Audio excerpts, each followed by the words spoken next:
Next is what seems like an even more intimidating move.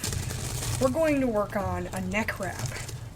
Now here, before we actually do the move, we've been gripping it by the center this whole time, which is all well and good, but there are so many other places we can grip it. For this move, we're going to grab it by one of the ends. You might not want to do this move on fire just because you're grabbing one of the ends, unless you've got good gloves. But what you're going to do is you're going to make a big, wide, sweeping circle with the whole length of the Meteor around yourself. And as you're making that circle, you're going to bring it up and just set it on your shoulder. And it might fall, and then you can go into a Meteor hoop break, because you've already gotten that and you're comfortable with it. But right now, once you've practiced that, placing it on your shoulder, and it can sometimes fall off. It often, if you don't have the reflexes that I do, because I've practiced this, it'll just kind of fall. But that's fine. So, practice getting it on the shoulder. Now hold on to the end, and it'll wrap around your neck. This is just to get comfortable with feeling the Meteor around your neck. It's not going to wrap too tightly.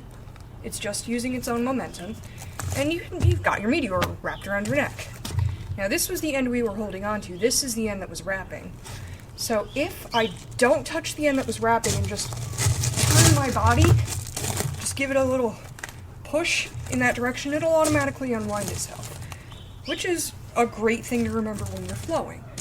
So now that we've done that neck wrap, we're going to turn with it when we place it on our shoulder.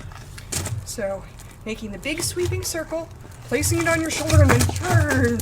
And it'll sort of stay up there on your shoulder if you're turning in the same direction as the rotation.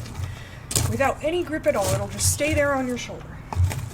So, and it might switch shoulders, which you can then just feel it around your neck. It's not going to hurt you. If you're squeamish about this move, fine, but I was squeamish about it at first as well.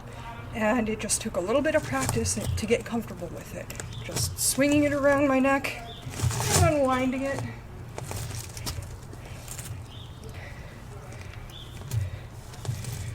Alright, so with this neck wrap, this move transitions very, very well into the hoop break. It's actually one of the best ways to get the momentum into the hoop break. Because the Meteor will fall with gravity, it'll walk itself down your body.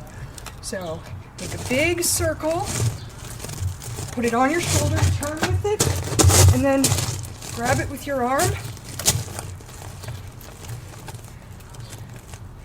And you can just let it bounce off of your body as you swing your arm from side to side. So, with neck wraps, there's one other variation I'd like to teach. We're going to grab it by the center knot, and we're going to, with it like all wrapped up around itself, just sort of put this whole thing around your neck, and then twist your body a little bit and it'll come off, but it'll come off one head at a time, which looks pretty freaking cool. A nice thing to keep in mind, if you've got one of the heads resting on your shoulder and you don't really know how to get into any momentum, just turn your body with your arms stretched out, and it will naturally fly off. It'll just go in the direction that you're spinning. That's a great way to get into the Meteor hoop break, as you just saw. It's very easy. You've got it resting on this shoulder. Got the Meteor coming out like this. You turn your body, spin, and it will fly off of your shoulder, and you've got the Meteor going. It's a good way to get momentum from nothing.